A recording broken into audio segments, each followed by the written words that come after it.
अब सुमना श्रेष्ठ भने त यिनीहरू राजनीतिक मान्छे होइनन् हेर्नुहोस्, किनभने आए पनि गए कमन सेन्सले हेर्ने हो भने जो मान्छेले सुखमा साथ दिन्छ त्यसले दुःखमा पनि दिन सक्नुपर्छ।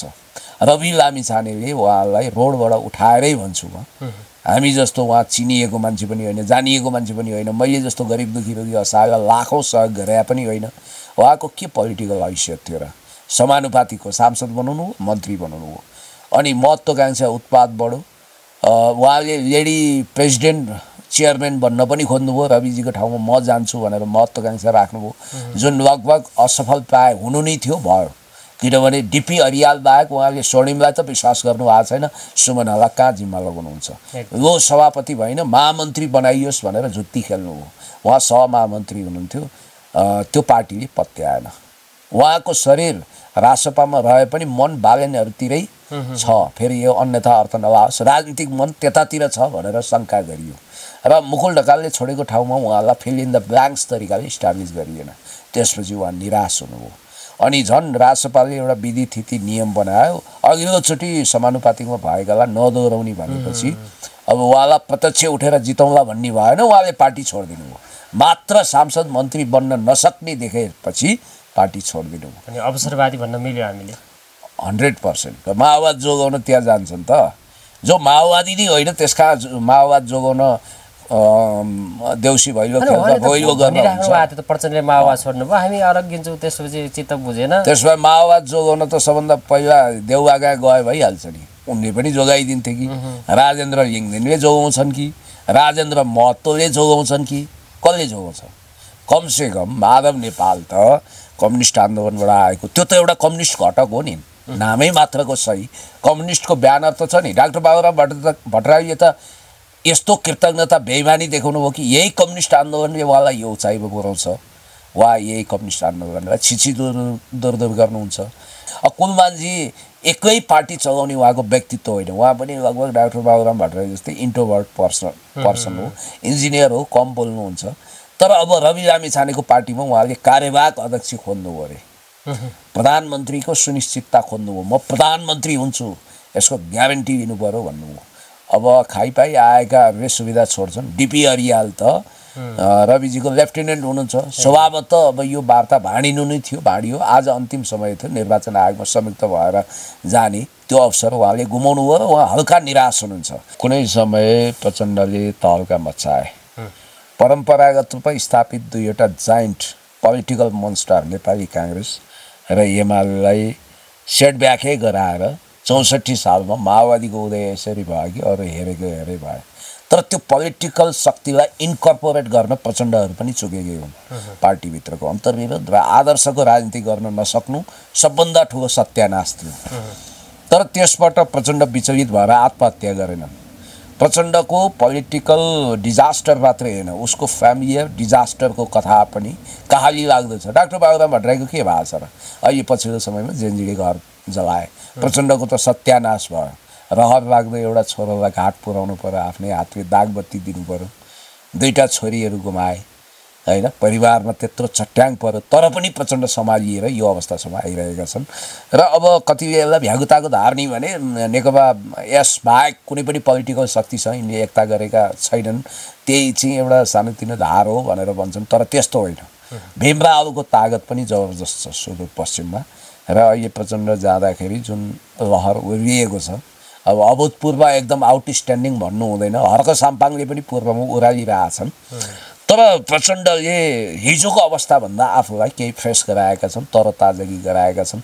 जुटेर जानुपर्छ कुनै पनि समय, everything is possible, nothing is impossible. भोलि चुनाव ताका नेकपा एमालेसँग कार्यगत एकता भयो, चुनावी एकता भयो, वा पार्टी एकताको फैसला भयो भने पनि आश्चर्य मान्नु पर्दैन। विवेकशील साझा पनि धाराशाही भएको लगभग त्यस्तो स्थिति थियो र यो आफ्नो चरम अस्तित्व सङ्कटबाट गुज्रिरहेको बेला यसको तारणहारको रूपमा, यसको सङ्कट मोचकको रूपमा आइदियो राष्ट्रिय स्वतन्त्र पार्टी। यो के हो? यो चाहिँ अहिले राजसपालाई फाइदा हो कि खास विवेकशील साझालाई? मनोवैज्ञानिक रूपमा मात्रै राजसपालाई फाइदा हो, किनभने यो खासै ठुलो जनमत छैन। अब रविन्द्र मिश्रले त्यही बाटो तताए जहाँ उनी जानु थियो, उसको मनमा राजा थियो, त्यसकारण उनी राजाका गए। अत्यन्तै दयनीय दौरबाट गुज्रिरहेको विवेकशील साझाको निकट अतीत हेर्ने हो भने रन्जु दर्शना जस्ता युथ आइकनहरूमा जन्मा। पछिल्लो कालमा बालन शाहले काठमाडौँ मेट्रोपोलिटन सिटीमा मेयर पद जित्नुभयो, त्यसको फाउन्डेसन चाहिँ रन्जु दर्शनाले गरेका थिइन्। अर्थात् नयाँ खालको शक्तिले पनि मार्केटमा प्रभाव जमाउन सक्छ, नचिनिएका मान्छेहरू पनि लाइमलाइटमा आउन सक्छन् र यो सिस्टम विरुद्ध अथवा नेताहरू विरुद्ध, नेताहरूको भ्रष्टाचार कुशासन विरुद्ध एउटा विकल्पको रूपमा मान्छेले नयाँ शक्ति खोज्छन् भन्ने कुरोको आभास पहिलोचोटि काठमाडौँमा विवेकशील साझाले गरायो। फेरि माओवाद रक्षा गराई माग्नको लागि जनार्दन शर्मा, सुदन किराती र सन्तोषजी पनि फेरि डाक्टर बाबुराम भट्टराईको पाउमा लम्पसार पर्नुभयो। डाक्टर बाबुराम भट्टराईले प्रचण्डलाई तुत्कार्नु भनेको चरम बेइमानी हो। 2026 सालमा एसएलसीको बोर्ड, 28 सालमा एसएलसीको बोर्डको घोषणा हुँदा त्यो बोर्डको सेकेन्ड डिभिजन हो प्रचण्ड हो 2028 सालमा। किनभने 2011 साल मङ्सिर 26 गतेको प्रचण्ड, 2011 साल असाढ 18 गतेको डाक्टर बाबुराम भट्टराई भन्नाले केही महिनाले डाक्टर बाबुराम भट्टराई जेठो हो। कमल थापा, डाक्टर बाबुराम भट्टराई र प्रचण्डको एसएलसी बोर्ड एकै सालको, याद गर्नु होला। अनि त्यहाँनिर मेरो एसएलसीको बोर्ड टपरलाई म अपमानित हुन दिन्न भन्नुभएको थियो प्रचण्डले। र प्रचण्डले त्यतिखेर ठुलो पोजिसन दिनुभयो। एकताबाट आएको शीतल कुमार असली हकदार थिए राजनीतिक रूपमा, तर डाक्टर बाबुराम भट्टराईलाई केन्द्रीय समिति होइन, मोहन विक्रमले जिल्ला कमिटीभन्दा माथि नलागेको र जनान्दोलन संयोजन समितिको जिम्मेवारी दिन पनि हिचकिचाएको, बल्ल बल्ल बल्ल दाँतबाट पसिना काटेर दिएको। प्रचण्ड अद्वितीय रूपमा माओ जस्तै अथवा लेनिन जस्तै इमान्दार डाइनामिक छन् छैनन् बेग्लै कुरा हो। प्रचण्डले सम्झौता गरे सिद्धान्तमा, त्यो बेग्लै कुरा हो। तर प्रचण्डको जस्तो मास मोबिलाइजेसन गर्न सक्ने, पढाइमा पो बाबुराम बोर्ड फर्स्ट, त राजनीतिकमा त यिनी बोर्ड फर्स्ट भए। अनि त्यसपछि मासलाई उद्वेलित गर्न सक्ने वरियर प्लस ओरेटर, लडाकु पनि र वक्ता पनि बाबुराम भट्टराई होइनन्। यिनी मोनोटोनस छन्, यिनी मास स्केलमा राजनीति गर्न सक्दैनन्, यिनी कोठे राजनीतिमा सीमित छन्। हर्क साम्पाङ भनेको चाहिँ हिलो बदल चटाइमा गुन्द्रीमा बसेर देश जनता विकास समृद्धिको पक्षमा खटिने एउटा अद्भुत योद्धा हुनुहुन्छ। अब सन्तोषजीले पनि पाउनुसम्म अवसर पाउनुभयो, पछि उहाँ बहकिनु भयो। ठिक छ, बरु उहाँको त एउटा पोलिटिकल लाइन स्पष्ट भयो, कता जानुभयो। सुमनाजी त घर नघाटको हुनुभएको स्थिति छ। रवि लामिछाने जेलबाट निस्किने र ननिस्किने कुरामा उसको भविष्य निर्भर छ। ओम प्रकाश अरियालको वक्र दृष्टिको कारण उहाँ निस्किन नसकेको, सुशीलाले त कठैबाट रवि लामिछानेले दुःख पायो भनेर भनिरहनु भएको थियो, माथि हाबी भएको, र ओम प्रकाश अरियाल रवि लामिछानेप्रति सहिष्णु नभएको हुनाले समस्या देखा परेको भन्ने छ। मलाई आशा छ रवि लामिछाने निकट भविष्यमा धरौटी खोलेर मुक्त हुनुहुन्छ हैन। रवि लामिछाने बाहिर आउँदा यो पार्टीले एउटा तुफानी गति लिन्छ। उहाँ आउनु भएन भने सोचे जस्तो राम्रो नतिजा नआउन सक्छ, नम्बर 1। किनभने रवि लामिछाने र प्रचण्डका कतिपय विशेषताहरू मिल्छ, डाइनामिक हुने, ओरेटरी राम्रो हुने, अनि त्यसपछि एकदम लचक हुन सक्ने क्षमता रवि लामिछानेमा पनि छ। बालन शाहजीले आत्मविश्वास डरो बनाउनु भएको छैन, उहाँको मेयरको कार्यकाल पुरा गुजार्ने चाहना छ। त्यसकारण त्यो भविष्यको रिजर्भ फोर्स रला नरला समयले बताउला। दर्शक महानुभाव नमस्कार। यति बेला हामीमाझ युवा नेता तथा समाजसेवी पुण्य गौतम हुनुहुन्छ, स्वागत छ यहाँलाई। थ्याङ्क यू सो मच, धन्यवाद सर। आराम हुनुहुन्छ नि सर? ठिक छु।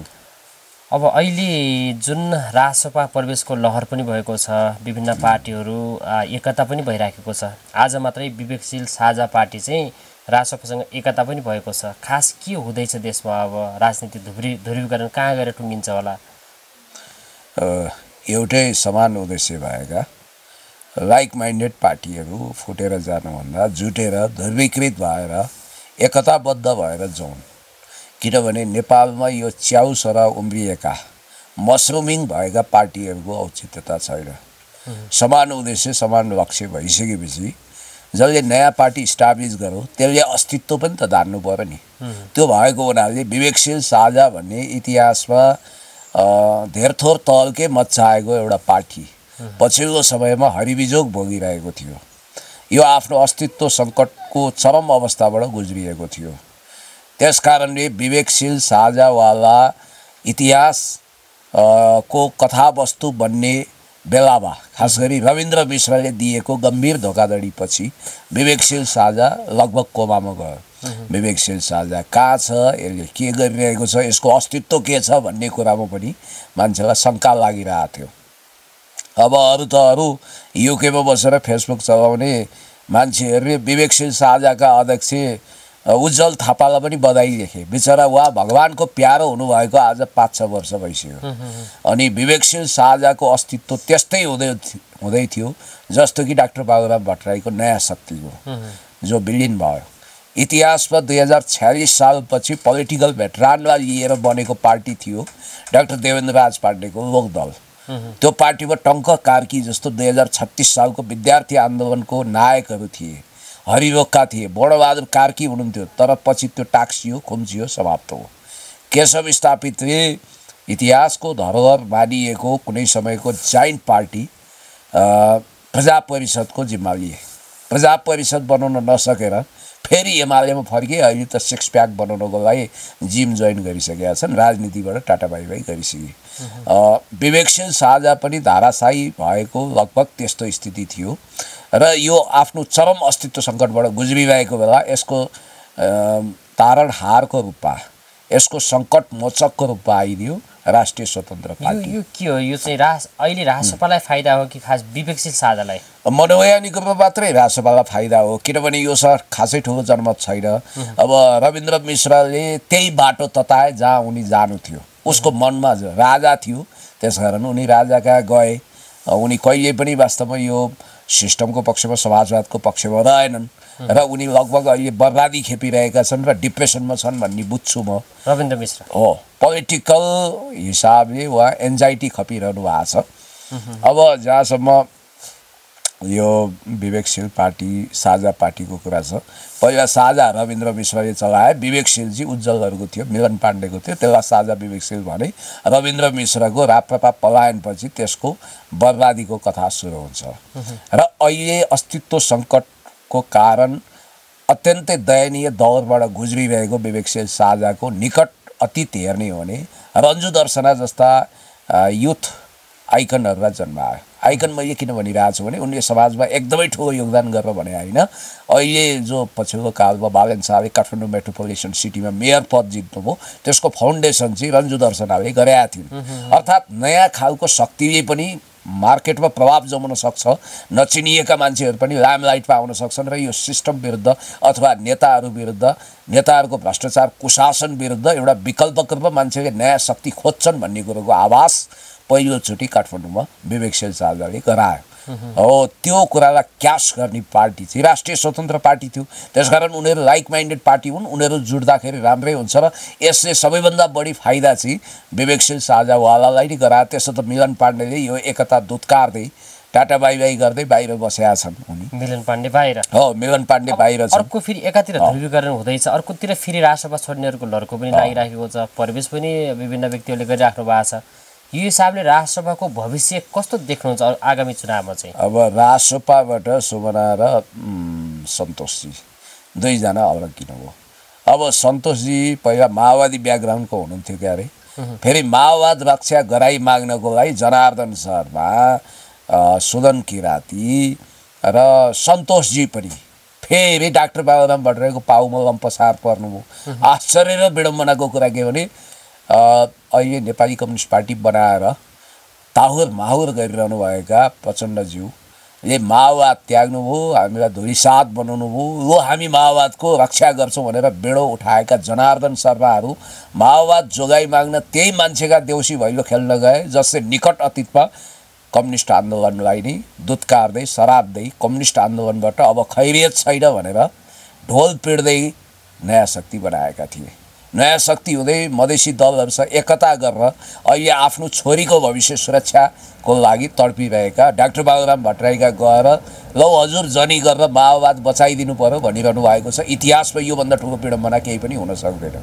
कि त आफ्नै पौरखमा उभिनु पर्यो, होइन भने कम्युनिजमलाई छिछि दूर दूर गर्ने डाक्टर बाबुराम भट्टराईले कम्युनिजम जोगाइदिन्छन् भन्नु र खिर्राको बोटमा जाइफल फल्छ भन्नु एकै हो। त्यसकारण यो भद्दा मजाक अति नै भयो। भनेको जनार्दन शर्माको टिम जुन माओवादीबाट अलग भयो, नेपाली कम्युनिस्ट पार्टी भइसकेपछि माओवाद जोगाउनलाई होइन, होइन कहाँ हुन्छ माओवाद जोगाउन त्यहाँ जान्छन् त। जो माओवादी नै होइन त्यसका माओवाद जोगाउन देउसी भैलो खेल्दा भैलो गर्न हुन्छ। प्रचण्डले माओवाद छोड्नुभयो, हामी अलग गिन्छौँ, त्यसपछि चित्त बुझेन। त्यसमा माओवाद जोगाउन त सबभन्दा पहिला देउवागा गए भइहाल्छ नि। उनले पनि जोगाइदिन्थे कि, राजेन्द्र लिङ्गदेनले जोगाउँछन् कि, राजेन्द्र महतोले जोगाउँछन् कि, कसले जोगाउँछ? कमसेकम माधव नेपाल त कम्युनिस्ट आन्दोलनबाट आएको, त्यो त एउटा कम्युनिस्ट घटक हो नि, नामै मात्रको सही। कम्युनिस्टको ब्यानर त छ नि। डाक्टर बाबुराम भट्टराईले त यस्तो कृतज्ञता बेइमानी देखाउनु भयो कि यही कम्युनिस्ट आन्दोलनले उहाँलाई यो उचाइमा पुर्याउँछ, वा यही कम्युनिस्ट आन्दोलनलाई छिछि दूर गर्नुहुन्छ। डाक्टर बाबुराम भट्टराईले प्रचण्डलाई तुत्कार्नु भनेको चरम बेइमानी हो भनेर मैले इतिहासको सम्झना गरेर किन दृष्टान्त पेश गर्छु भने एउटा कथा छ क्या, हान्स एन्डरसन क्रिस्चियनको इम्पेरियर न्यू क्लोथ, यहाँ पनि त्यो किताब छ। बादशाह नाङ्गो बादशाहको लुगा। नाङ्गो बादशाह नाङ्गै हिँड्दा पनि कसैले केही भन्दैन, रेशमी कपडा लगाएको भनेर भारदारहरूले तारिफको पुल बाँध्छन्। तर एउटा बालकले साँचो बोल्छ, ओहो बादशाहले के को रेशमी कपडा लगाउनु, हाम्रो राजा बादशाह त चरिनाङ्गो रहेछ, हा गरिदिएपछि राजालाई आफ्नो असलियत थाहा हुन्छ। र त्यतिखेर ऐना हुँदैन थियो, पानीको दर्पणमा हेरिन्थ्यो, अनि उनले पानीमा हेर्दा त भारदारले झुट बोलेका रहेछन्। त्यसपछि यथार्थ थाहा भयो। डाक्टर बाबुराम भट्टराईका माओवाद जोगाइ माग्न जानु, रोइलो गर्नु, पिरल्लो गर्नु, गुनासो गर्नु भनेको यो त्यत्तिकै हास्यास्पद हो जति एउटा बाघलाई गएर शाकाहारी बन्ने उपदेश दिनु त्यत्तिकै झोर कुरा हो यो। अब जहाँसम्म बाबुराम भट्टराईको इतिहास छ किन बेइमानीपूर्ण र कृतज्ञ मैले भने डाक्टर बाबुराम भट्टराई 2037 सालमा कम्युनिस्ट पार्टीको सदस्यता प्राप्त गरेको व्यक्ति हो। उहाँ जेएनयूमा पढ्दै हुनुहुन्थ्यो। मोहन विक्रम सिंह, राजु नेपाली भन्ने मान्छेलाई लिएर अखिल भारत नेपाली एकता समाजको तत्कालीन प्रतिनिधि राजु नेपाली सहित बाबुराम भट्टराईको होस्टलमा पुग्नुहुन्छ, जेएनयूको होस्टलमा। र रातभरि गफ हुन्छ। डाक्टर बाबुराम भट्टराई कम्युनिस्ट बन्न तत्पर हुनुहुन्छ र मोहन विक्रम सिंहले उनलाई सदस्यता दिन्छन्। मोहन विक्रम सिंहलाई सदस्यता दिन पनि फलामको चिउरा चपाउनु परेको थियो। अहिले त यति रेजिमेन्टेड, यति रिजिड खालका कम्युनिस्टहरू त्यतिखेर कति रेडिकल थिए होलान्। डाक्टर बाबुराम भट्टराईलाई उनीहरूले निकट भन्थे, उनीहरूले भारत परस्त भन्थे। यस्तो मान्छेलाई किन तपाईँले कम्युनिस्ट पार्टीमा ल्याउनु भयो भन्ने प्रश्नको सामना गर्न सकेनन्। मोहन विक्रम सिंहले चाहेर पनि केन्द्रीय सदस्य बनाउन सकिरहेको थिएन डाक्टर बाबुराम भट्टराईलाई। म त अब 2045 मोटो मसालको विद्यार्थी सङ्गठनसँग सम्बन्धित भएको मलाई इतिहासको नालीबेली थाहा छ। त्यसपछि त्यो मोटो मसाल भनेर पनि प्रचण्डजी वैद्यजीहरू मोहन विक्रमजीसँग टुक्रिएर आएको। अनि 2048 सालमा बाबुराम भट्टराई जस्तो महत्त्वकांक्षी र महाचतुर व्यक्तिलाई मसाल यस्तो पिञ्जडा भयो जहाँ उनको पखेटा फिजिन सकेन। उनी स्वच्छन्द आकाशमा हावामा कावा खान चाहन्थे, अलिक ठुलो पार्टीमा पावर इन्जोय गर्न चाहन्थे र त्यो पनि महत्त्वपूर्ण पोलिटिकल पोजिसन सहित। अनि उनले आफ्ना नेता रहेका शीतल कुमार भनिने हरिबोल गजुरेलसँग काने खुसी गर्छन्। त्यतिखेर हरिबोल गजुरेल, राम कार्की, डाक्टर बाबुराम भट्टराई, बिनबहादुर कौर, टोपबहादुर रायमाझी सहित उहाँहरूले विद्रोह गर्नुहुन्छ र बाबुराम भट्टराईको रोल नम्बर 3 हुन्छ। रोल नम्बर 1 शीतल कुमार भनिने हरिबोल गजुरेल, रोल नम्बर 2 टोपबहादुर रायमाझी, तेस्रो दर्जामा रहेका डाक्टर यस चितवनमा म पनि त्यो अधिवेशनमा पर्यवेक्षक भएर गएको थिएँ। माडीमा भएको थियो, चितवनको माडीमा। 2048 सालमा मैले कम्युनिस्ट पार्टीको सदस्यता प्राप्त गरेको एकाध महिनापछि नै सम्मेलन भएको थियो, तर मैले प्रतिनिधि बन्न पाइनँ। पर्यवेक्षक, त्यो सम्मेलनको सबभन्दा कान्छो पर्यवेक्षक मै थिएँ। अनि त्यो सम्मेलनको रडाको मलाई आज पनि सम्झना छ। त्यसो त मैले त्यो ताका 2वटा सम्मेलनमा भाग लिन पाएँ। 2048 सालमा मैले कुम्भेश्वरमा भएको विद्यार्थीको एकता राष्ट्रिय महाधिवेशनमा पनि भाग लिन पाएँ। त्यतिखेर चाहिँ प्रतिनिधि नै बनेर आएको थिएँ। म जिल्लाको उपाध्यक्ष थिएँ। अखिल क्रान्तिकारी बनेको त्यहीँबाट हो। पहिला अखिल छैटौँ भन्ने थियो हाम्रो, होइन 48मा पार्टी एकता लगत्तै त्यहाँ अधिवेशन भयो। अनि त्यो अधिवेशनको आज पनि मलाई सम्झना हुन्छ। डाक्टर बाबुराम भट्टराईलाई केन्द्रीय समितिमा पनि ल्याउन सकिँदैन भनेर भन्नेहरू जिउका त्यो थिए। तर प्रचण्डले त्यतिखेर भनेको कुरा मलाई याद हुन्छ। पछि पो थाहा भयो उहाँ पार्टीको महामन्त्री ठुलो मान्छे हुनुहुँदो रहेछ भनेर। त्यतिखेर कमरेड विश्वास नामले उहाँले स्पिच डेलिभर गर्नुभएको हो। प्रचण्डले त्यहाँ एउटा कुरा सम्झना गर्नुभयो। 2026 सालमा एसएलसीको बोर्ड, 28 सालमा एसएलसीको बोर्डको घोषणा हुँदा त्यो बोर्डको सेकेन्ड डिभिजन हो प्रचण्ड हो 2028 सालमा। किनभने 2011 साल मङ्सिर 26 गतेको प्रचण्ड, 2011 साल असाढ 18 गतेको डाक्टर बाबुराम भट्टराई भन्नाले केही महिनाले डाक्टर बाबुराम भट्टराई जेठ हो। कमल थापा, डाक्टर बाबुराम भट्टराई र प्रचण्डको एसएलसी बोर्ड एकै सालको याद गर्नु होला। अनि त्यहाँनिर मेरो एसएलसीको बोर्ड टपरलाई म अपमानित हुन दिन्न भन्नुभएको थियो प्रचण्डले। र प्रचण्डले त्यतिखेर ठुलो पोजिसन दिनुभयो। एकताबाट आएको शीतल कुमार असली हकदार थिए राजनीतिक रूपमा, तर डाक्टर बाबुराम भट्टराईलाई केन्द्रीय समिति होइन, मोहन विक्रमले जिल्ला कमिटीभन्दा माथि नलगेको र जनआन्दोलन संयोजन समितिको जिम्मेवारी दिन पनि हिचकिचाएको, बल्ल बल्ल बल्ल दाँतबाट पसिना काटेर दिएको तिनै डाक्टर बाबुराम भट्टराईले प्रचण्डलाई बडो सम्मानित स्थान दिनुभयो पोलिट ब्युरोमा। Role number 1। अब त्यहाँ महामन्त्री को बन्ने भन्ने रसाकसी थियो। 4वटा घटकको एकता हुँदै थियो, एकता राष्ट्रिय महाधिवेशन थियो। त्यो 4वटा घटक भनेको प्रचण्डले नेतृत्व गरेको नेकपा मोटो मसाल मोटो हुन्थ्यो। त्यसपछि निर्मल लामा जस्तो लेजेन्डरी नेताले नेतृत्व गरेको 4थो महाधिवेशन, रूपलाल विश्वकर्माले नेतृत्व गरेको सरराहरावादी श्रमिक सङ्गठन जसले जुगेडी जस्तो महत्त्वपूर्ण एक्सन गरेको थियो इतिहासमा। त्यसपछि डाक्टर बाबुराम भट्टराई भन्दा पनि शीतल कुमारको नेतृत्वमा डाक्टर बाबुराम भट्टराई सहितको तत्कालीन पातलो मसाल हरिबोल गजुको पनि कार्यकर्ता भएर काम गर्नुभयो। कार्यकर्ता नभनौँ, त्यसको कमान्डमा काम गर्नुभएको थियो, उहाँभन्दा जुनियर। अनि शीतल कुमारहरूलाई निराश बनाएर प्रचण्डले प्रोटोकल तय गरे। रोल नम्बर 1 स्वत चतुर प्रचण्ड नै भए। निर्मल लामा हुने कि प्रचण्ड भन्ने थियो, निर्मल लामालाई रक्सी खुवाएर अनि बदनाम गरेर त्यहाँ रोल नम्बर 1 आखिर प्रचण्ड भई छाडे। त्यो वास्तवमा निर्मल लामालाई बनाउनु पर्थ्यो त्यो अधिवेशनले, त्यो बनाइएन। सिनियर मोस्ट भए पनि पन्साएर युवा नेता त्यतिखेर 35-36 वर्षको प्रचण्डलाई महामन्त्री बनाइयो। फेरि याद गर्नु होला। अब म भन्दैछु रोल नम्बर 2 निर्मल लामा, role number 3 Mohan Baidya Kiran, roll number 4 Baburam भट्टराईलाई बनाउने तयारी थियो। तर अब विविध कारणले बादल वा सिपी गजुरेल को बसे मलाई थाहा छैन। त्यसको लगत्तै रोल नम्बर 5 वा 6 मा डाक्टर बाबुराम भट्टराई बसेका छन्। त्यसरी प्रचण्डले महत्त्व दिए। जनयुद्ध सुरु हुँदा नहुँदै अब सेकेन्ड इन कमान्डमा पार्टी फुट्यो, नेकपा माओवादी बन्यो 51 सालमा। त्यसपछि स्वस्फूर्त रूपमा roll number 1 Prachanda, roll number 2 Mohan Baidya Kiran, roll number 3 मा सिपी गजुरेल, रोल नम्बर 4 मा बादल, 5औं मा बाबुराम भट्टराई हुनुपर्नेमा संयुक्त जनमोर्चा नेपालको अध्यक्षको हैसियतले व्यवहारत थर्ड इन कमान्ड, राजनीतिक रूपमा थर्ड इन कमान्डमा बाबुराम भट्टराईलाई सेट गरियो। मोहन वैद्य पछिको प्रोटोकलमा राखियो। त्यसरी प्रमोसन गर्दै गर्दै ल्याएर पछि प्रचण्डले आफू पछि लगत्तै प्राइम मिनिस्टर पनि मुटुमाथि ढुङ्गा राखेरै बनाएको हो। त्यही प्रचण्डलाई धोखाधडी गरेर डाक्टर बाबुराम भट्टराई कम्युनिस्ट आन्दोलनमा दुध कार्दै हिँडे। मैले यो इतिहासको सम्झना किन गरेको भने त्यसो त डाक्टर बाबुराम भट्टराईको योगदानै छैन।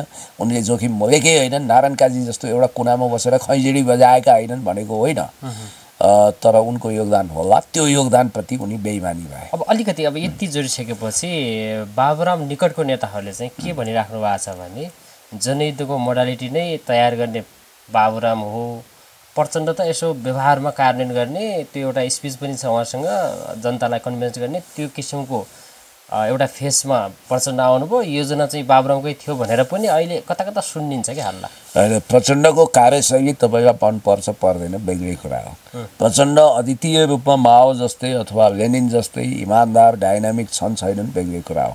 प्रचण्डले सम्झौता गरे सिद्धान्तमा, त्यो बेग्लै कुरा हो। तर प्रचण्डको जस्तो मास मोबिलाइजेसन गर्न सक्ने पढाइमा पो बाबुराम बोर्ड फर्स्ट, राजनीतिकमा त यिनी बोर्ड फर्स्ट भए। अनि त्यसपछि मासलाई उद्वेलित गर्न सक्ने वरियर प्लस ओरेटर, लडाकु पनि र वक्ता पनि बाबुराम भट्टराई होइनन्। यिनी मोनोटोनस छन्, यिनी मास स्केलमा राजनीति गर्न सक्दैनन्, यिनी कोठे राजनीतिमा सीमित छन्। त्यसकारण डाक्टर बाबुराम भट्टराईको योगदान भने के हो भने दस्तावेजीकरणमा, पार्टीलाई दिल्लीमा लगेर स्थापित गर्ने कुरामा होला। डाक्टर बाबुराम भट्टराई नभइदिया भए नेपालमा सेना पुलिसको घेरामा परेर समातिन्थे होला, मारिन्थे होला, के हुन्थ्यो होला, 9/11 पछि बिन लादेन बनाउँथ्यो होला, बेग्लै कुरा हो। डाक्टर बाबुराम भट्टराईलाई फेरि माया गरेर चुमा चाटी गरेर यहाँ कारलाई फुकुवा गरेको होइन नि, त्यो त अन्तर्राष्ट्रिय पावर सेन्टरको दबाबमा र बाबुरामको आफ्नो व्यक्तित्वको कारणले हो। उनको व्यक्तित्वको करिश्माले धेरै मान्छे माओवादीमा गए। अनि भारतसँग खास गरी अटल बिहारी वाजपेयीको सल्लाहकार ब्रिजेश मिश्रसँग सम्बन्ध विस्तार गर्ने यिनै डाक्टर बाबुराम भट्टराई हुन्। तर डाक्टर बाबुराम भट्टराईको यो योगदान हुँदैमा उनी प्रचण्डभन्दा माथि शक्तिशाली, प्रचण्ड चाहिँ टाकन टोकन गर्ने भन्ने होइन, प्रचण्डले कमान्ड गरेकै हो र प्रचण्डले नेतृत्व क्षमता देखाएको हो। र आजको मितिमा पनि कसैलाई मन परोस् नपरोस् प्रचण्ड हमेसा डाइनामिक रहन्छन्, हमेसा गतिशील छन्, हमेसा नयाँ कुरोको एक्सप्लोर गरिरहेका हुन्छन्। भत्काउने, बिगार्ने, फेरि बनाउने उनको त्यसमा अद्भुत अभिरुचि छ। त्यसकारणले गर्दाखेरि डाक्टर बाबुराम भट्टराईले प्रचण्डको राजनीतिमा दखल दिन सक्दैनन् र उछिन्न सक्दैनन्। यो स्वस्फूर्त रूपमा सत्य कुरा हो। अब ठ्याक्कै यो जोडिसकेपछि यो नेपाली कम्युनिस्ट पार्टीको कुरा पनि गरौँ। अहिले जुन वाम ध्रुवीकरण भनेर एउटा बहस चलेको छ, विभिन्न पार्टीहरू एककरण पनि भएको छन्। अब यो एकता तपाईँको नजरमा चाहिँ कस्तो लाग्छ? यो पोलिटिकल साइकोलोजिकल रूपमा पोस्टर डोज जस्तै हो। कुनै समय प्रचण्डले तहल्का मचाए, परम्परागत रूपमा स्थापित दुईवटा giant political monster Nepali Congress र एमालेलाई सेटब्याकै गराएर 64 सालमा माओवादीको उदय यसरी भयो कि अरू हेरेको हेरे भयो। तर त्यो पोलिटिकल शक्तिलाई इन्कर्पोरेट गर्न प्रचण्डहरू पनि चुकेकै हुन्। पार्टीभित्रको अन्तर्विरोध र आदर्शको राजनीति गर्न नसक्नु सबभन्दा ठुलो सत्यानाश थियो। तर त्यसबाट प्रचण्ड विचलित भएर आत्महत्या गरेनन्। प्रचण्डको पोलिटिकल डिजास्टर मात्रै होइन, उसको फ्यामिलियर डिजास्टरको कथा पनि कहाली लाग्दछ। डाक्टर बाबुराम भट्टराईको के भएको छ र? अहिले पछिल्लो समयमा जेएनजीले घर जलाए, प्रचण्डको त सत्यानाश भयो। रहर लाग्दो एउटा छोरालाई घाट पुर्याउनु पर्यो, आफ्नै हातले दागबत्ती दिनु पर्यो, दुईवटा छोरीहरू गुमाए होइन, परिवारमा त्यत्रो चट्याङ पर्यो। तर पनि प्रचण्ड सम्हालिएर यो अवस्थासम्म आइरहेका छन्। र अब कतिले यसलाई भ्यागुताको धार्नी भने नेकपा यस बाहेक कुनै पनि पोलिटिकल शक्तिसँग यिनले एकता गरेका छैनन्, त्यही चाहिँ एउटा सानोतिनो धार हो भनेर भन्छन्। तर त्यस्तो होइन। भीमरावको तागत पनि जबरजस्त छ सुदूरपश्चिममा। र अहिले प्रचण्ड जाँदाखेरि जुन लहर उर्लिएको छ, अब अभूतपूर्व एकदम आउटस्ट्यान्डिङ भन्नु हुँदैन, हर्क साम्पाङले पनि पूर्वमा उरालिरहेछन्।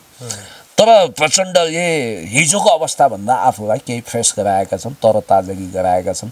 जुटेर जानुपर्छ कुनै पनि समय। Everything is possible, nothing is impossible. भोलि चुनाव ताका नेकपा एमालेसँग कार्यगत एकता भयो, चुनावी एकता भयो वा पार्टी एकताको फैसला भयो भने पनि आश्चर्य मान्नु पर्दैन।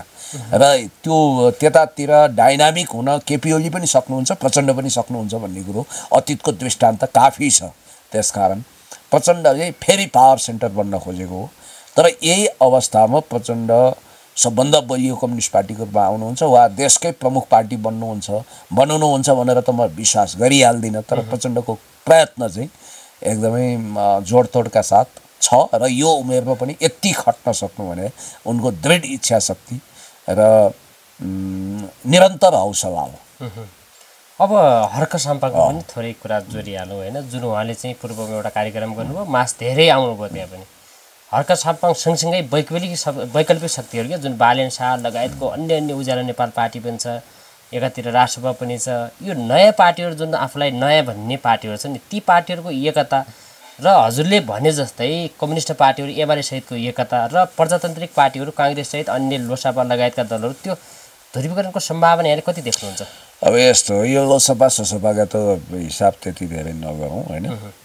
हर्क साम्पाङ भनेको चाहिँ हिलोमा दुलोमा चटाइमा गुन्द्रीमा बसेर देश जनता विकास समृद्धिको पक्षमा खटिने एउटा अद्भुत योद्धा हुनुहुन्छ। माटोलाई प्रेम गर्नुभएको छ। Millennium challenge corporation Indo Pacific स्टडिजसँग जोडिएको छ भनेर उहाँले स्पष्ट मत बनाउनु भएको थियो। राष्ट्रियता सम्बन्धी उहाँको राम्रो चिन्तन छ। भलै उहाँलाई एमएनओको पुनर्गठन गर्नुभयो, मङ्गल अर्गनाइजेसनकै यो पुनर्गठन हो, जातीय भोट ब्याङ्क बढाउनु भयो, साम्प्रदायिक कुरा गर्नुभयो भनेर आलोचना गर्नेछन्। तर म आशा गर्छु निकट भविष्यमा उहाँले पार्टीलाई कलरफुल इन्द्रेणीमय बनाउने गरी क्लस्टर वाइज खसारी, मधेसी, आदिवासी, दलित सबैलाई महिला समावेश गरेर पदाधिकारीमा तत्त ठाउँमा उनीहरूलाई सेट गरेर नयाँ पार्टी फेरि पुनर्गठन गर्नुहुन्छ भन्ने लाग्छ। र अहिले उहाँले चाहिँ सहकार्यको हात कसैसँग पनि बढाउनु भएको छैन। उहाँलाई अद्भुत आत्मविश्वास छ कि म अगाडि आउँछु। तर त्यो लहर पूर्व बाहेक पश्चिम मध्य उत्तर वायव्य जम्मैतिर देखिनु पर्यो नि त अब त्यो देखिएला आशा गरौँ अब रवि लामिछानेको जति वेब लिनु पर्थ्यो त्यति भइरहेको देख्दिनँ म नेताहरूको पलायन छ अब सुमना श्रेष्ठ भने त यिनीहरू राजनीतिक मान्छे होइनन् हेर्नुहोस् किनभने कमन सेन्सले हेर्ने हो भने जो मान्छेले सुखमा साथ दिन्छ त्यसले दुःखमा पनि दिन सक्नुपर्छ रवि लामिछानेले उहाँलाई रोडबाट उठाएरै भन्छु म हामी जस्तो उहाँ चिनिएको मान्छे पनि होइन जानिएको मान्छे पनि होइन मैले जस्तो गरिब दुखी रोगी असहायलाई लाखौँ सहयोग गरे पनि होइन उहाँको के पोलिटिकल हैसियत थियो र समानुपातिकको सांसद बनाउनु मन्त्री बनाउनु हो अनि महत्त्वाकांक्षा उत्पाद बढो उहाँले लेडी प्रेसिडेन्ट चेयरम्यान बन्न पनि खोज्नुभयो रविजीको ठाउँमा म जान्छु भनेर महत्त्वाकांक्षा राख्नुभयो जुन लगभग असफल प्राय हुनु नै थियो भयो किनभने डिपी अरियाल बाहेक उहाँले स्वर्णिमलाई त विश्वास गर्नु भएको छैन सुमनालाई कहाँ जिम्मा लगाउनुहुन्छ यो सभापति भएन महामन्त्री बनाइयोस् भनेर जुत्ती खेल्नु हो उहाँ सहमहामन्त्री हुनुहुन्थ्यो त्यो पार्टीले पत्याएन उहाँको शरीर रासपामा रहे पनि मन बालेनहरूतिरै छ फेरि यो अन्यथा अर्थ नलाओस् राजनीतिक मन त्यतातिर छ भनेर शङ्का गरियो र मुकुल ढकालले छोडेको ठाउँमा उहाँलाई फिल इन द ब्ल्याङ्क्स तरिकाले इस्टाब्लिस गरिएन त्यसपछि उहाँ निराश हुनुभयो अनि झन् राजसपाले एउटा विधि थिति नियम बनायो अघिल्लोचोटि समानुपातिकमा भएकालाई नदोहोऱ्याउने भनेपछि अब उहाँलाई प्रत्यक्ष उठेर जिताउँला भन्ने भएन उहाँले पार्टी छोडिदिनु हो मात्र सांसद मन्त्री बन्न नसक्ने देखेपछि पार्टी छोडिदिनु हो अनि अवसरवादी भन्न मिल्यो हामीले 100%। अब सन्तोषजीको चाहिँ उहाँको पनि विचित्रै छ उहाँ सचेतक हुनुभयो मन्त्री सोसराको पद पाउनुभयो सबै पाउनुभयो अन बिहाफ अफ रविजी भन्दा हुन्छ त्यस्तो योग्यता क्वालिफिकेसन धेरैको छ हाम्रो त्योभन्दा बढी योग्यता हुँदा पनि हामीले कुनै अवसरको लागि हनुमान जम्प गरेका छैनौँ मलाई एमाले के दिएको छ मलाई मन्त्री बनाएको छैन सांसद बनाएको छैन राजदूत बनाएको छैन केही बनाएको छैन तैपनि म एउटा पोलिटिकल स्ट्यान्ड राखेर बसेको छु राखेर बस्न सक्नु पऱ्यो नि 2048 सालको कम्युनिस्ट पार्टीको म सदस्य मभन्दा रामकुमारी झाँक्री गगन थापा नि पोलिटिकली जुनियर हुन् खास इतिहासको हिसाबले भन्दा तर अब मैले केही नपाउँदा पनि म एकदमै शान्त भएर बसेको छु अब सन्तोषजीले पनि पाउनुसम्म अवसर पाउनुभयो पछि उहाँ बहकिनुभयो ठिक छ बरु उहाँको त एउटा पोलिटिकल लाइन स्पष्ट भयो कता जानुभयो सुमनाजी त घरनाघाटको हुनुभएको स्थिति छ अब सुशीला आमैको क्याबिनेटमा शिक्षा मन्त्री बनाउला भनेको त कहाँको शिक्षा मन्त्री बन्नु उहाँले एउटा विधि बनाउनु भयो पोलिटिक्स गरेको मान्छेलाई वा गर्ने मान्छेलाई म लिन्न भन्नुभयो उडायो सपना सबै होरीले अब अहिले कुलमानजीको हेर्नुहोस् उहाँको दुई नाउमा खुट्टा देख्नुहुन्छ तपाईँ अब कुलमानजी र राजसपाको एकता अन्तिम चरणमा पुगेको छ भनियो हल्लो अड्काएर गोरु पिट्ने काम नगरौँ भनियो ठिक छ तपाईँहरू लाइक माइन्डेड पार्टी हो विचार उस्तै उस्तै छ नयाँ खुलेका शक्तिहरू भन्नुहुन्छ स्थापित पार्टीलाई चुनौती दिन्छु भन्नुहुन्छ नेपाल विद्युत प्राधिकरणमा कार्यकारी निर्देशक भएर केही राम्रै काम गरेका कुलमानजीको शिरमाथि फेरि एकदम सफेद पोस मात्रै छैन सफेद फेटा मात्रै छैन दोषी टोपी पनि छ अर्थात् विद्युत प्राधिकरणको एमडी हुँदाखेरि अनगिन्ती भ्रष्टाचारका कुराहरूलाई लिएर अखबारहरू रङ्गिएका छन् अख्तियारमा मुद्दा पनि होला अझ प्रकाश तिमल सिन्हा भन्ने एकजना नागरिक न्युजको पत्रकारले त उहाँले युनाइटेड स्टेट्स अफ अमेरिका युएसएको क्यालिफोर्नियामा कसैको नाउँमा घरै किनेको भनेर उहाँले लेख्नु भएको छ होइन त्यसको रणाको त्यो खालको लफडा भनेर लेख्नु भएको छ अब उहाँले प्रकाशलाई न मानहानि हाल्नु भएको छ न साइबर क्राइममा मुद्दा लगाउनु भएको छ मौनम स्वीकृति लक्षणमा हो त भनेर पनि मान्छेले बेनिफिट अफ डाउट दिएका छन् आई डोन्ट थिङ्क सो म त्यो सोच्दिनँ अब कुलमानजी एकै पार्टी चलाउने उहाँको व्यक्तित्व होइन उहाँ पनि लगभग डाक्टर बाबुराम भट्टराई जस्तै इन्ट्रोभर्ट पर्सन हो इन्जिनियर हो कम बोल्नुहुन्छ तर अब रवि लामिछानेको पार्टीमा उहाँले कार्यवाहक अध्यक्ष खोज्नुभयो अरे प्रधानमन्त्रीको सुनिश्चितता खोज्नुभयो म प्रधानमन्त्री हुन्छु यसको ग्यारेन्टी दिनु पर्यो भन्नुभयो अब खाइपाई आएकाहरूले सुविधा छोड्छन् डिपी अरियाल त रविजीको लेफ्टिनेन्ट हुनुहुन्छ स्वभावतः अब यो वार्ता भाँडिनु नै थियो भाँडियो आज अन्तिम समय थियो निर्वाचन आयोगमा संयुक्त भएर जाने त्यो अवसर उहाँले गुमाउनु भयो र उहाँ हल्का निराश हुनुहुन्छ अब उहाँको पनि सुशीला कार्कीको पनि डबल स्ट्यान्डर्ड यहाँनिर देखियो राजनीति नगर्ने मान्छेलाई मात्रै म क्याबिनेटमा लिन्छु भन्नुहुन्छ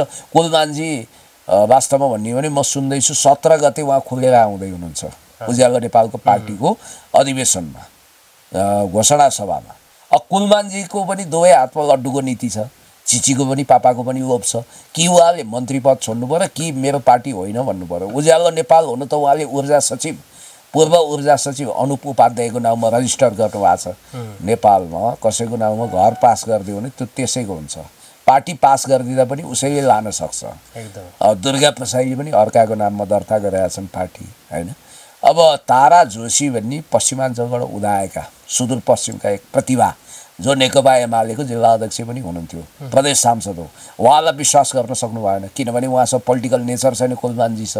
त्यही भएर कर्मचारीले हिजो नमस्कार गरेको हाकिम, उहाँको हाकिम, उहाँ त एमडी हुनुहुन्थ्यो, त्योभन्दा एक स्टेप माथिको हाकिम सचिव हुनुहुन्थ्यो नि त। कुलमानजी त सहसचिव सरहको स्ट्याटस हो। उहाँले विश्वास गर्ने पनि पोलिटिकल भन्दा पनि हाकिमलाई नै रहेछ भन्ने देखियो। त्यसकारण एसपेन उहाँले भ्लादिमिर पुटिनको लागि दिमेत्री मेडिभेडेड भने जस्तो भयो। र कुलमानजीको खैरियत हित के हुन्थ्यो भने थपक्क लगेर राजसभामा पार्टी मर्ज गरिदिएको भए उहाँलाई चुनावी हिसाबले पनि सजिलो हुन्थ्यो। त्यसो त माओवादीले पनि उहाँसँग आशा गरेको थियो होइन। अहिले त अब नेपाली कम्युनिस्ट पार्टी भयो। त्यसकारण मलाई लाग्छ कुलमानजी एक्लै पार्टी चलाउँछु भन्ने हिम्मतका साथ अगाडि बढेको हो। अलिक सर्टकटमा भन्नुपर्दा ठ्याक्कै कतिवटा शक्ति अलि बलियो भएर आउँछ अब चुनावमा? मलाई जहाँसम्म लाग्छ फागुन 21मा चुनाव गर्ने मोडमा सुशीला कार्की हुनुहुन्न। यदि भइहाल्यो भने चाहिँ अब फागुन 21मा नभए 1 वर्षभित्र होला भन्ने एउटा कल्पना गरौँ न होइन। घोषित मितिको 1 वर्ष 6 महिना नभए अरू थप 6 महिना कि त अब चुनाव नभएर 58 साल दोहोरिनु पर्यो, होइन भने सामान्य स्थितिमा लोकतन्त्रलाई ट्र्याकमा लिनको लागि 1 वर्षभित्र चुनाव हुनुपर्छ भन्ने नर्मल प्रिन्सिपलको कुरा गर्ने हो नि। अब चुनावको लागि त एउटा हर्क साम्पाङजीको पार्टी पूर्वबाट उदायो, त्यहाँ एउटा प्रभाव उसले जमाउँछ होइन। समानुपातिक प्रत्यक्षतर्फ राम्रै औकात र हैसियत उसले बनाउला। श्रम संस्कृति पार्टीले नयाँ उदाएकाको हिसाब किताब म गर्दैछु। अर्को राजसपा अलरेडी इस्टाब्लिस पार्टी हो। उसले रवि लामिछाने जेलबाट निस्किने र ननिस्किने कुरामा उसको भविष्य निर्भर छ। ओम प्रकाश अरियालको वक्र दृष्टिको कारण उहाँ निस्किन नसकेको, सुशीलाले त कठैबाट रवि लामिछानेले दुःख पायो भनेर भनिरहनु भएको थियो। तर ओम प्रकाश अरियालमाथि हावी भएको र ओम प्रकाश अरियाल रवि लामिछानेप्रति सहिष्णु नभएको हुनाले समस्या देखा परेको भन्ने छ। मलाई आशा छ रवि लामिछाने निकट भविष्यमा धरौटी खोलेर मुक्त हुनुहुन्छ होइन। रवि लामिछाने बाहिर आउँदा यो पार्टीले एउटा तुफानी गति लिन्छ। उहाँ आउनु भएन भने सोचे जस्तो राम्रो नतिजा नआउन सक्छ। नम्बर 1 किनभने रवि लामिछानेमा प्रचण्डका कतिपय विशेषताहरू मिल्छ। डाइनामिक हुने, ओरेटरी राम्रो हुने, अनि त्यसपछि एकदम लचक हुन सक्ने क्षमता रवि लामिछानेमा पनि छ। अब अरू भने त तपाईँको खुद्रा खुद्री यताउता बटुल बाटुल सिला खोज्ने, उही नेकपा बन्दाखेरि चिरनपुनको पनि एउटा घटक मिल्यो, त्यो मिल्यो, ऊ मिल्यो, 6वटा 10वटा 20वटा कतिवटा पार्टी भनेर भनिन्छ नि। त्यो चाहिँ लगभग भ्यागुताको धार्नी भन्दा पनि फरक नपर्ने टाइपकै कुरा हो होइन। एउटा मिथक बनाउने हो। अब जहाँसम्म कि त माधव नेपालको पार्टी कि भीमरावको पार्टी, अलिकति बदेशमा महेन्द्र राय यादवको प्रभाव हो, प्रेम सिंह आदि इत्यादिको के प्रभाव भन्नु र होइन। त्यो त अस्तित्व रक्षाको लागि छटपटाइरहेको मान्छेहरूको अस्तित्व सङ्कटको एउटा भरण पोषण र क्षतिपूर्ति हो। अब जहाँसम्म मलाई लाग्छ एमाले र माओवादी भनिने नेपाल कम्युनिस्ट पार्टीको चुनावसम्म तालमेल हुने, एकता हुने के सम्भावना रहन्छ? त्यो पनि हुन सक्ला। त्यसो भयो भने पहिलो पार्टी यही बन्छ, नेकपा कम्युनिस्ट घटक पार्टी, कम्युनिस्ट वामपन्थी ध्रुवीकरण नै पहिलो हुन्छ। दोस्रो रोल नम्बर 2 काङ्ग्रेसै आउने होला, अथवा राजसपाले अहिले चुनौती दिएर काङ्ग्रेसलाई लतार्न सक्छ कि सक्दैन? मलाई लाग्छ सक्दैन अलि। अनि त्यसपछि पहिलो र दोस्रोमा यिनी कम्युनिस्टहरूकै झडप होला होइन। अब जनता साँच्चै इरिटेट भएर साँच्चै तपाईँको मत परिवर्तन खोजेका हुन् भने, गर्न खोजेका हुन् भने फेरि यो च्याउसरा उम्रिएका पार्टीले गर्दा नयाँ शक्तिको भोट विभाजित हुन्छ, नयाँ नयाँ दलको। त्यो समस्या छ। राजसपालाई पहिलाभन्दा ज्यादा च्यालेन्ज छ होइन। आफ्नै सभापतिको भविष्य के हुन्छ भन्ने अस्तित्व रक्षाको सङ्कटले उछटपटाइरहेको अवस्थामा भन्नाले एब्सोल्युट बहुमत कसैको नआउन सक्छ। लार्जेस्ट पार्टी को हुने, रोल नम्बर 1, 2, 3 को हुने हो भन्ने वर्चस्वको लडाइँ। नेपाली काङ्ग्रेस अनि नेपाली कम्युनिस्ट पार्टी, त्यसपछि यो नेकपा एमाले, राजसपा लगायत सबै अलग अलग चुनाव लड्यो भने चाहिँ तपाईँको नजरमा कुन पार्टी पहिलोमा आउँछ जस्तो लाग्छ 4वटा पार्टीमा चाहिँ? अब बेग्ला बेग्लै गऱ्यो भने एमाले र काङ्ग्रेस नै फर्स्ट र सेकेन्ड हुन सक्छन्। त्यसपछि थर्डमा नेपाली कम्युनिस्ट पार्टी नै आउन सक्छ। किनभने देशव्यापी प्रभावको कुरा गर्दैछु। थर्डमा चाहिँ अब यो नेपाली कम्युनिस्ट पार्टी र रासपाको टक्कर हुन्छ, त्यसपछि अरू पार्टी क्रमशः आउँछ। अब अन्तिममा पनि छौँ हामी। अब बालेन शाहले नयाँ दल खोल्ने नखोल्ने र को त्यहाँ चाहिँ एउटा हुन्छ नि, बालेन शाहजीले आत्मविश्वास डरो बनाउनु भएको छैन। उहाँको मेयरको कार्यकाल पुरा गुजार्ने चाहना छ, त्यसकारण त्यो भविष्यको रिजर्भ फोर्स रला नरला समयले बताउला। अब कि त उहाँ रविजीसँग जुगलबन्दी गरेर जानु पर्यो, कि त अब उहाँको सोच शैली आदि इत्यादि अनुसार यो मेयर पदपछि उही केशव स्थापित सिक्स प्याक बनाउन गए जस्तै उहाँ पनि ऱ्यापमा रमाउनुहुन्छ जस्तो लाग्छ मलाई। लिडरसिप चाहिँ क्षमता सबै मान्छेलाई राजनीति गर्छु भन्ने पनि हुँदैन क्या, त्यस्तो हुन्छ। केही छ अन्त्यमा छुटेको केही भन्नुपर्ने? केही छैन, तपाईँलाई शुभकामना छ, धन्यवाद।